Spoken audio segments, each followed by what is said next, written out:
The Desert Tiger Podcast. Hello, Jerry. How's it going? Too bad, Colton. How are you doing? Having a beautiful day. Beautiful day, so I cannot complain myself. That's awesome. Oh yeah. Always a good feeling. Always a good feeling. How is the weather on your neck of the woods? Oh, it's as you might be able to see through this little curtain here that doesn't block the sun very well. It is a very sunny day out in my neck of the woods out here in BC. So, like I said, I cannot complain. It's a beautiful day. I'm probably going to open that bad boy up once we finish up here. That's awesome. Yeah. Weather here's been off and on, but that's prairies for you. So you take the good, you take the bad, and you just kind of roll with it. I mean, we've had our hot days, we've had our snowy days, and we've had our rainy days, but it's take them all. It's as much as the rainy days suck when you live in somewhere like the prairies, they are also very important though. So you kind of have to take them, right? Absolutely. Like, I mean, I grew up in the country, and I grew up in a farming community. We did some farming ourselves, and it's very important. And, I'm in Alberta now, but back home in Manitoba, it was so important in terms of, like, my family's come from a background of I grew up farming, I grew up hunting, trapping, fishing, and the weather affects all of that. But I know it's been pretty dry across the prairies lately, and there's fires starting to burn in very important places to me and very important places to a lot of other people. So we'll take the rain. Yes, absolutely. I originally come from Saskatchewan, and even in BC here, you have the forest fires. So I'm pretty sure that all of Western Canada, maybe even the farmers out in Ontario, are very gracious for a little bit of moisture. Yeah, for sure. I mean, there was a fire burning right close to where I grew up just recently, and I think they got it under control now thanks to some of the rain that they've had in Manitoba. So I'm thankful for that. All right. Well, I'm also very thankful to hear that, and hopefully everything is under control and does continue to stay that way, because from what I've heard, what I can see in my research, this home, it's very important to you as you're paying homage to it with this new record that we're discussing here today. Yes. My entire musical journey has been just that. It's been a journey. I think as I have grown up, moving from the country into the city and going through universities and stuff like that, and experiencing a different life and having a different vibe and a different feel. I think that really came out in my earlier records, and this one's taking a little bit more back to me as a person and as my personal growth journey as we went through it. Growing up as an Indigenous person in Manitoba, it's always been an important part of my heritage, an important part of who I am. And we decided to release this record on National Indigenous Day because of that. It's to me, it's the perfect culmination of me being able to release a new chapter in my life and a new record and a new partnership, actually, because this is also the last album we released. Troy Kokel, who's now producing my album and co-writing a lot of the songs in the albums as well. He helped me finish off a couple songs on that album and get ready for this new project. But this project is entirely myself and Troy Kokel, and the guy that's helping me do vocals is Jamie Lilly. So all three of us have an Indigenous heritage. And so it's a very important project to all three of us, and a very important day for us to be releasing something new. Okay, so not just paying homage to the roots, your family, that trapping, the fishing, all the things that went into making you, but also sort of celebrating that background by not just having you as a part of the team, but the entire team coming from that Indigenous community. that's a big part of it too. I've always considered myself a people person.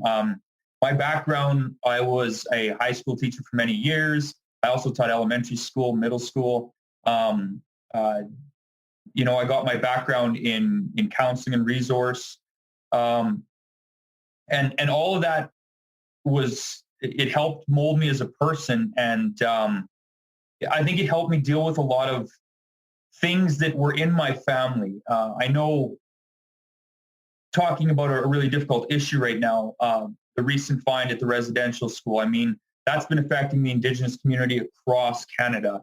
Um, and I do have relatives who went through the residential school system.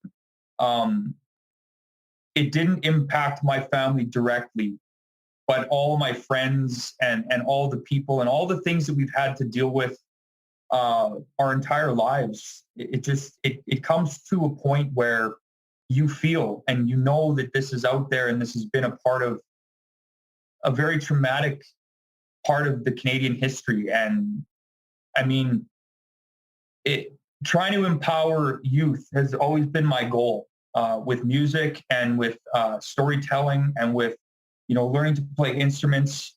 For me, it's been not only an enlightening experience for myself, but it's been a mental grounding point. It's helped me deal with love and loss and growth throughout my life. Whether it's songs that I've written, songs that I enjoy on an everyday basis. I mean, I often find that it's a different kind of sentiment if I'm hanging out with a bunch of friends and we're going out on a weekend, or we're going out to a festival, or even some of the songs we choose to play as cover tunes once in a while.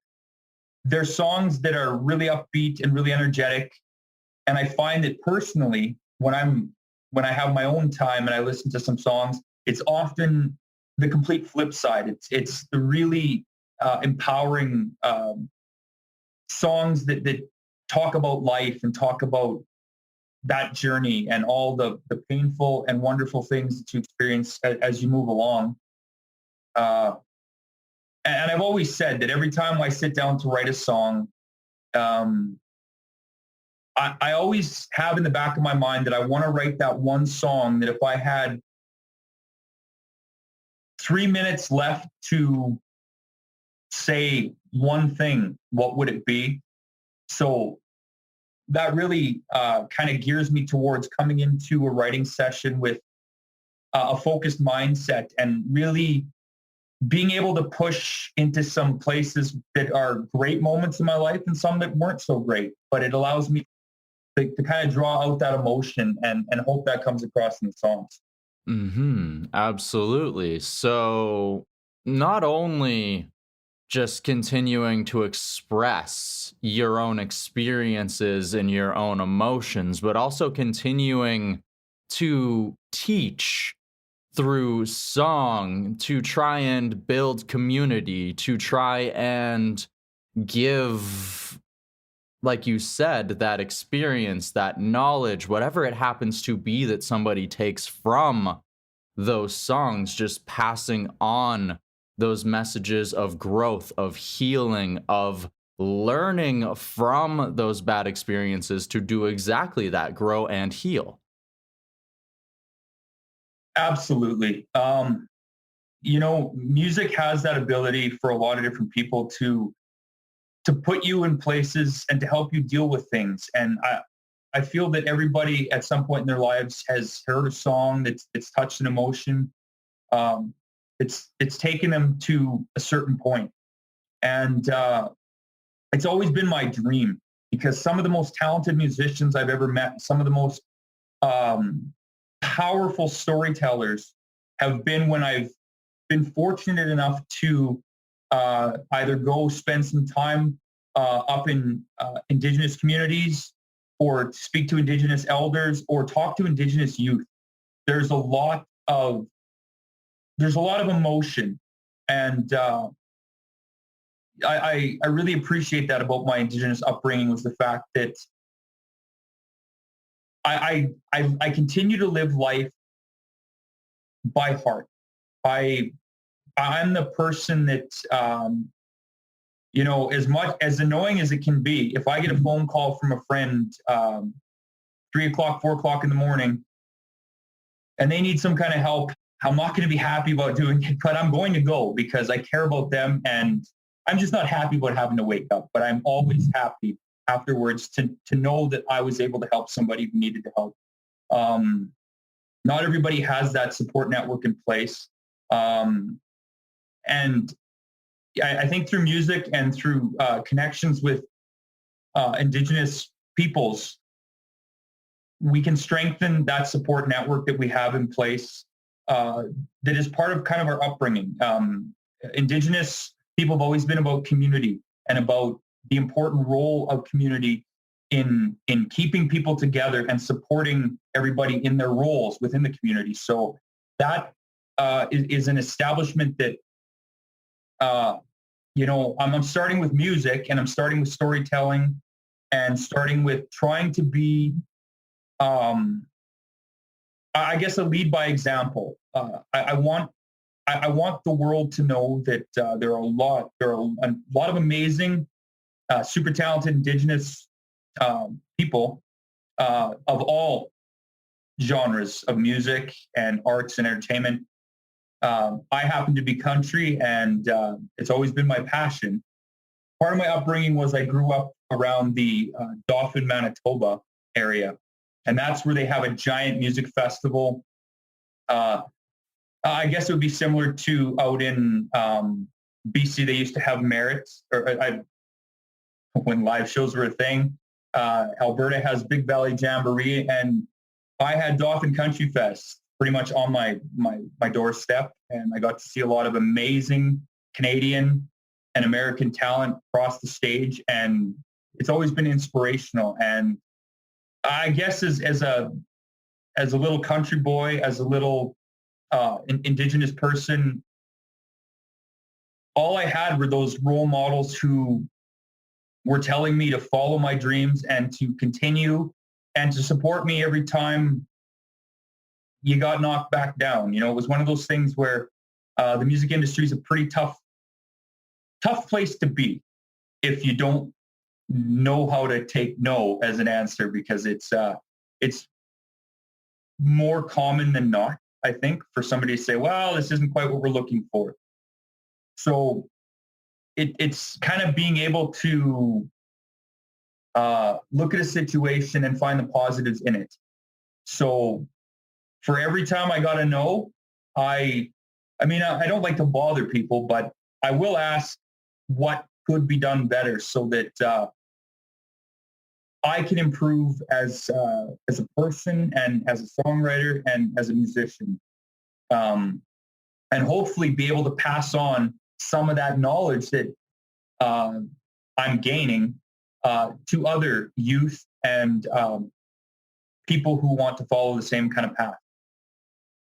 Absolutely. It's helping to teach and, as you say, build community, and it takes a community in order to build someone. So like you say, it's important to all the things that helped to grow you, and it's also important to learn a lot of those lessons of life, because you're going to hear no a lot, but no doesn't necessarily always mean it can't happen. It might just mean not right now, or there's another door somewhere else that you can open that can help lead you to where you're going.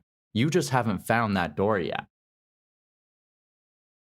And that's where I kind of try to take this now is, I still take every opportunity I can to work with youth, to inspire youth, to help them see their own path, whether it's music, whether it's being a musician, whether it's going to university, whether it's taking a trade, whether it's going out into the world to find their own way. I've always been big about helping people understand that no is sometimes a difficult thing, but it can be a stepping stone for growth. and definitely, I've always been open to anybody reaching out to me on social media. It happens quite a bit, and I'll have people ask me about, you know, everything from what are inspiration to songs to how did I get into the business to how did I, get a radio station to play me. And the truth is, it's such a complicated industry. There's so many ways to get into it. Some of my friends got in through songwriting, some got in through singing. I like to still think that my first stepping stone into this industry was there was a kind of a talent contest associated with an Indigenous festival based out of Winnipeg, Manitoba, but it's worldwide now. And it allowed me to showcase my music to it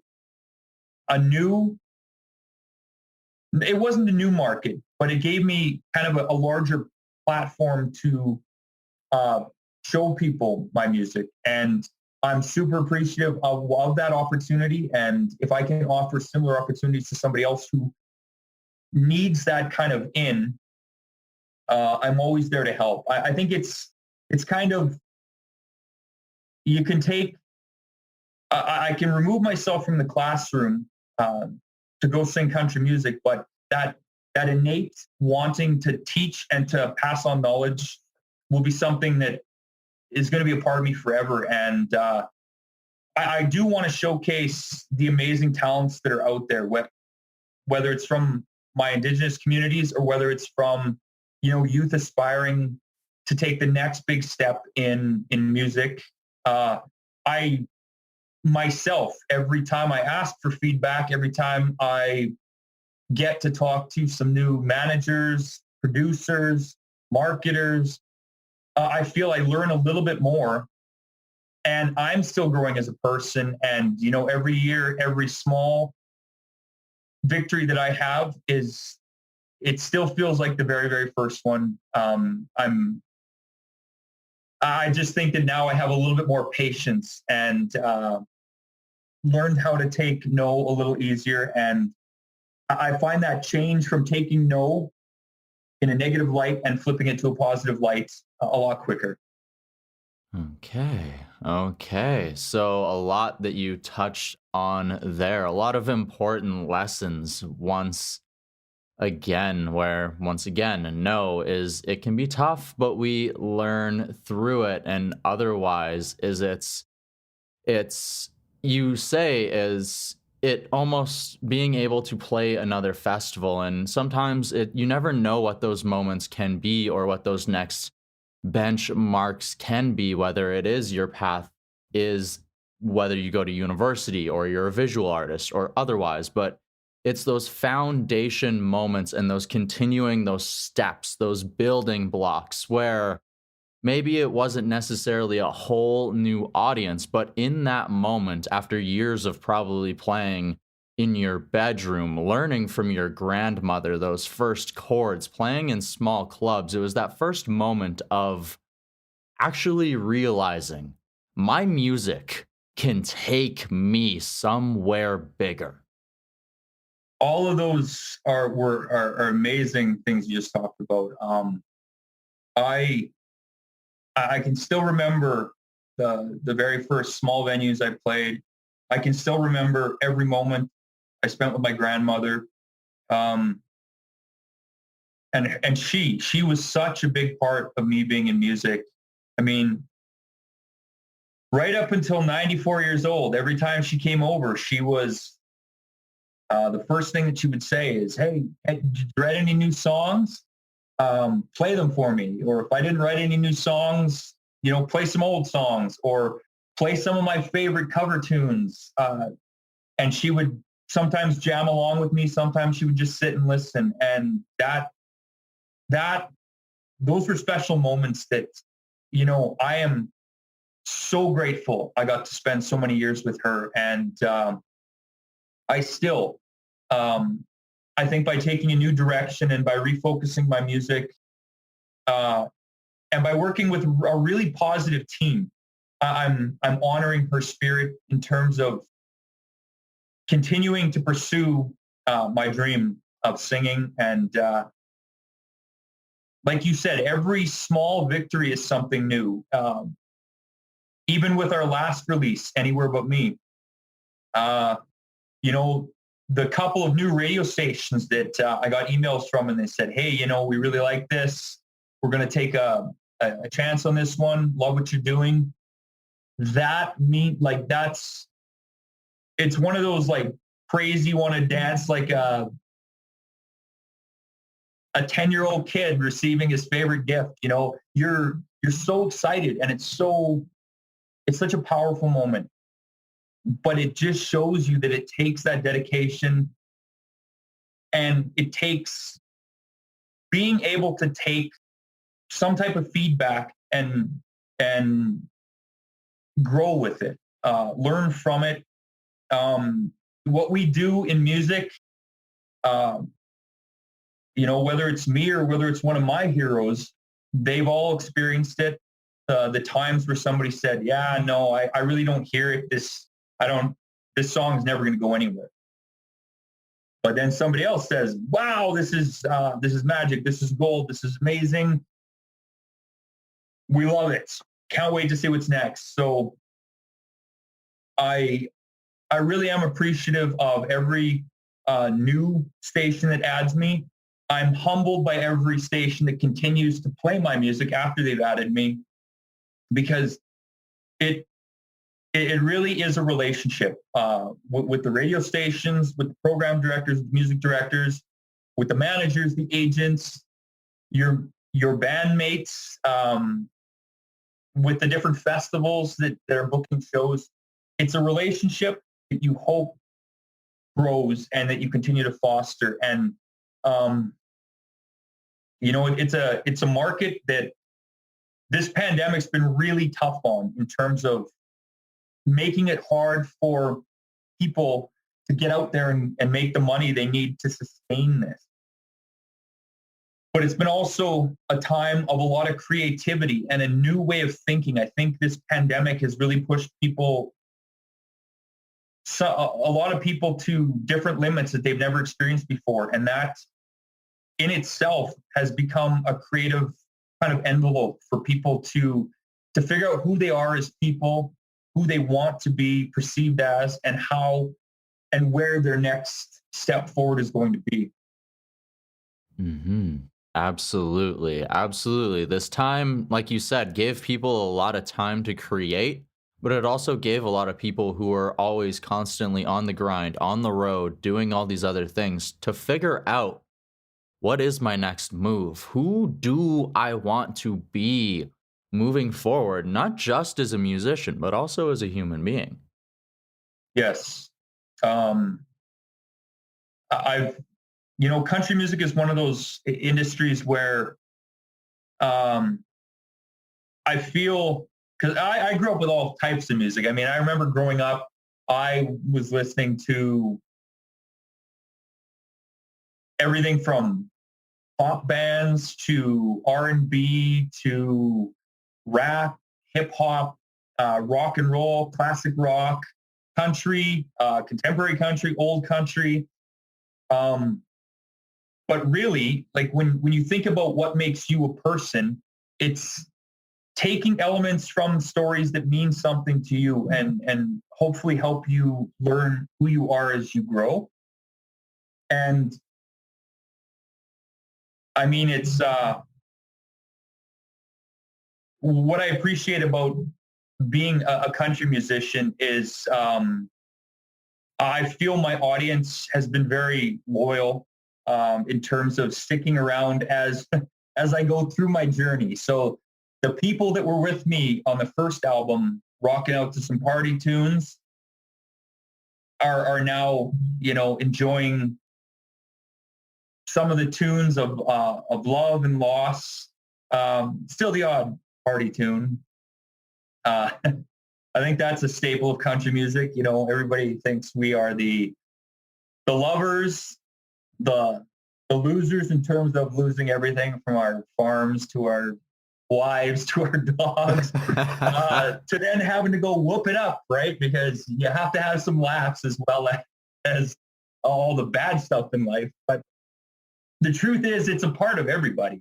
I mean, we all have our ups and our downs, and it's just about being able to celebrate that experience with somebody else. And I really think that's what music is.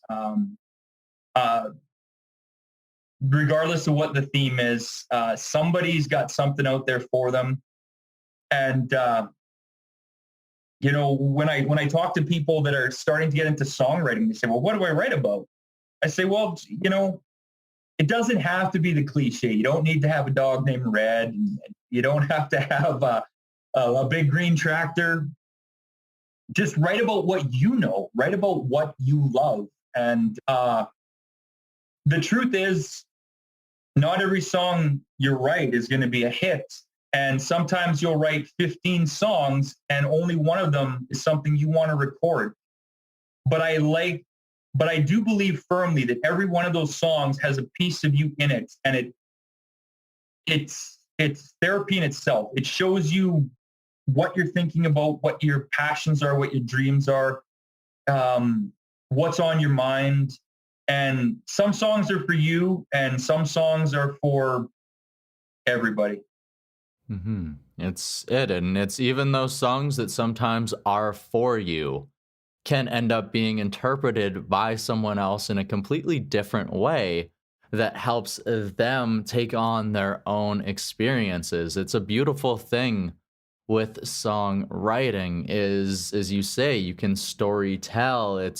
You can go through the bad and the good, and in the human experience, none of us just is happy all the time or sad all the time. We have that variety, that range of feelings, and like you say, it's important to share things with someone as well. And I feel like you combine all of these things very well inside of this album and also inside of the title track of this album, because you sing of a relationship, you sing of sharing experiences with someone, growing as well, which is other things that we've talked about this whole time too. So take us a little bit behind Classic Country Couple.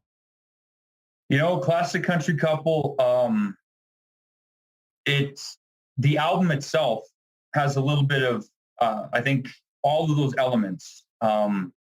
Everything from Anywhere But Me, which is really about like a loss and that wondering why you're left wanting this person, but this person's moving on. They have their own dreams, their own goals.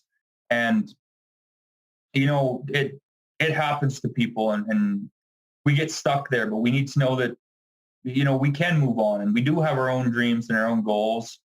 So there's songs like that. And then there's songs like Don't Mind If I Do, which is about guy receiving a phone call during the night and saying, you need me and I'm there for you and I don't mind if I do. I'm coming over to help, coming over to be with you, coming over to cuddle up, spend some time with you. Then there's things like Trailers Rockin', where, it's all about having a good old country party. And we actually have a music video for that one you can check out. And it really is that. We literally crammed ourselves into this little tiny dilapidated trail. This was before COVID restrictions, so it was all good. I was not breaking the law. But we all crammed ourselves in there, and we had, they had a couple beverages, and we just had a good old time doing the shoot. And that's what it's about. It's about if there's a party going on, we're country people, you're always welcome. Come on down. If the trailer's rocking, don't bother knocking. Just come on in. And then we have the title track, Classic Country Couple, which is, it was a very important song for me, both as a person and kind of homage to my grandmother and grandfather, who were a huge part of my life. My grandfather and grandmother, they were the kind of people that when somebody needed help, they were there. They used to live out in kind of an isolated community. And whenever they'd go to town, they used to ask people what they would need for supplies, and they would always pick them up, bring them back out, drop them off. But my grandfather and grandmother were people who refused to take any kind of monetary payment. They were just there to help people. So, the community around them rallied back by, they were commercial fishermen. So my grandmother and grandfather always had a good supply of fish. There was lots of skilled people out in this community in terms of carpenters and electricians and plumbers. So whenever something needed to be done, the whole community rallied around them and helped them do it. It was kind of their way of saying thanks, since my granny and grandpa wouldn't take that kind of monetary payment. And so Classic Country Couple is really about, the whole premise of the song is a guy seeing a woman, being yelled at in front of her friends, being mistreated in a way. And the guy's saying, like, this guy's crazy for treating you this way. If we were together, we could be the perfect classic country couple. And that's what I look for in my life. Is I know I said perfect classic country couple. I know that perfection is a sliding scale in terms of what people are. And, couples are going to have good times and bad times. But I think if there's respect in the relationship and you have, mutual goals and mutual aspirations, it's going to work out. And I always look at, you see the classic country couples like Johnny and June, and the song mentions them. And they really, they had their time together, then they had their time apart, and then they ended up back together, and they were one and the other for each other. And that really was what my grandma and grandpa were. They spent every minute together, working together, helping people together. And my grandfather got sick before he passed away. And my grandmother, she never missed a day. My grandfather was sick for quite a few years, and she never missed a day where she didn't go to see him. Towards the end, she would be there every day to feed him supper. That kind of love is, I think, the foundation of what country music is really based around, in terms of somebody's always searching for it, or somebody's lost it, or, it's a piece of somebody's upbringing. And it really is about that respect. So Classic Country Couple is a huge, it's a huge moment for me. It's a huge moment for me to thank my granny and grandpa for instilling those types of beliefs in me, and for having a super, super supportive family around me my whole life. I don't think I would have been able to accomplish what I've accomplished to this point without them. I really do think that they were my community, as well as all my, cousins and relatives. So it really goes back to that Indigenous belief about growth through a community, and the community raises you. So that had a lot to do with our decision to release the song on Indigenous Day, National Indigenous Day. And even after the decision was made, I like to think that, sometimes things work together. The universe works in some kind of symbiosis to bring everything together. And APTN reached out to me and asked if I would like to be a part of Indigenous Day Live this year. Of course, I agreed instantly. So this year they decided, Indigenous Day Live is going to be first broadcast on June 20th. So that is the day before. It's kind of the transition to Indigenous Day, which is when we had already decided we would like to release the new single and the album, Classic Country Couple. So, it's also going to be the first opportunity for people to not just see a music video, but to see the band and myself perform the song live and perform a couple of the songs off the album live. So it just worked out perfect, and I'm, thankful to the universe for the opportunity. And again, I feel that my ancestors are looking down on me and giving me a little bit of a helping hand here. It's like you said, it's almost like it was meant to be, where it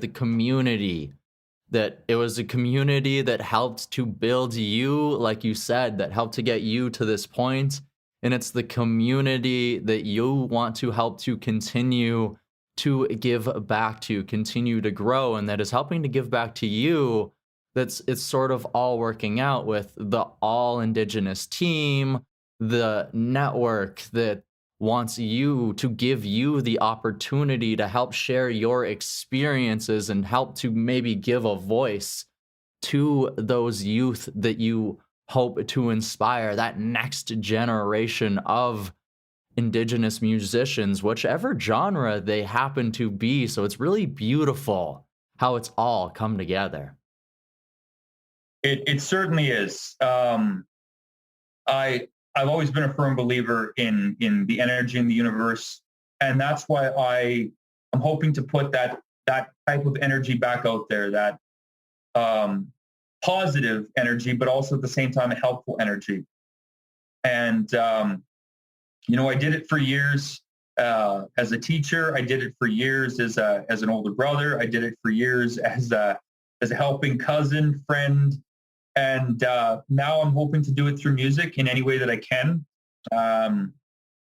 helping the youth or helping people in the community.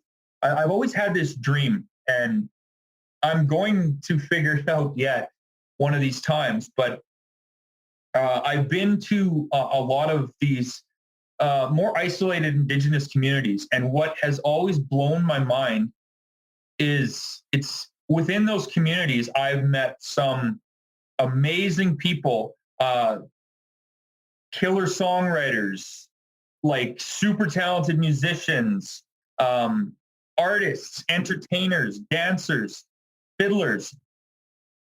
And they have such a talent that I'm humbled to even be able to witness what it is that they're doing.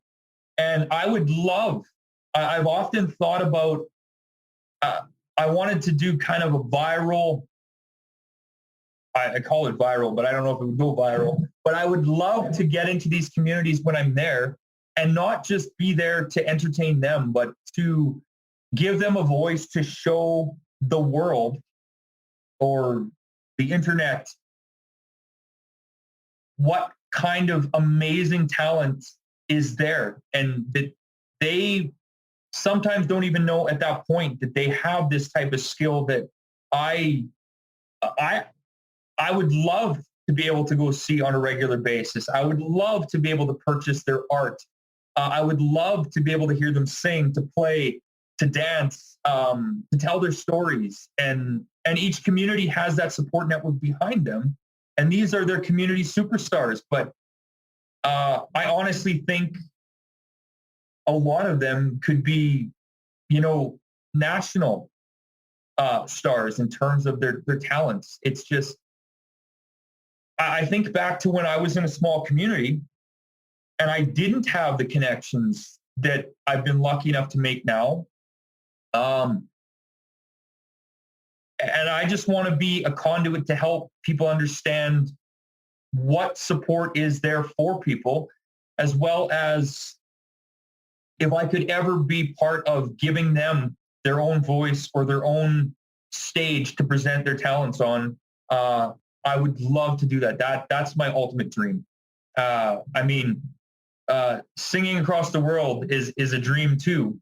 But being this person is what I think makes me want to give it my all on stage all the time. Is I want to not only help them, but I was always told as a teacher, we lead by example. So if I can continue to further my platform and to make my music more commercially viable, I feel I'll start having even more of a voice to help some of these Indigenous people and some aspiring country musicians, musicians in general, I guess, to understand some of the ways and some of the resources available for them to progress their dreams. So, like I said, I'll always be a teacher in some aspect, and it's just humbling that I can still go on stage and tell my stories and have people enjoy them while the band and I do our best to convey that sentiment. Wow.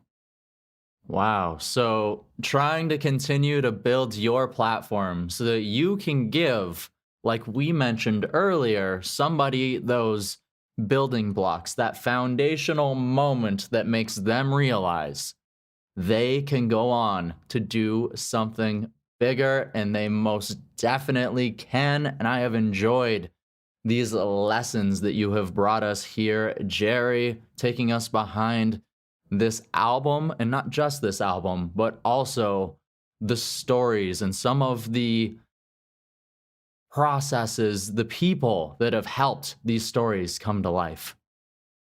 You know, it's not often I get a chance to really dive into the stuff behind it, but I guess as much as music is my dream, it's become kind of a duality now where every little step that I take in music is really like every single course I've taken in university. It's becoming something that I feel is valuable knowledge that I can now pass on to somebody else. And I don't think it necessarily translates only to country music or only to music, because it very similar to me as a person believing that a community of people raised me.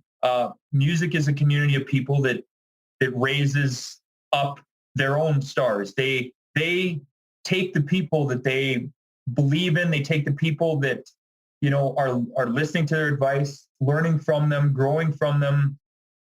They really are. They're taking those people and saying, you know, this person's got it, but they may not have always had it. They got it because they've listened to the advice. They've put themselves out there. They've taken a chance. They've heard no, and they've gotten back up. They've gotten back up and they've tried again, and they continue to hone their skills until they became something that was that's always been a star, but now it's a star that you know, the clouds have parted and everybody can kind of see that it's sitting there, and it's an opportunity for those people to really shine. And every time I get on stage, I do my best to shine, and every opportunity I have in music, I hope I learn a little bit from it so that I can pass that on, and, you know, hopefully somewhere down the road, I can help somebody else shine as well. Wow, fantastic. The more that we illuminate, the more that we can illuminate other people and other things. And I feel that this is a fantastic lesson. And thank you, Jerry, for joining me here today on the Desert Tiger podcast. Thank you, Colton, for having me. And it's been an absolute pleasure chatting with you. And love your podcast. And I love that you give a platform to people to do just that, you know, tell their story and help others see maybe a little bit more about them and what makes them and themselves shine.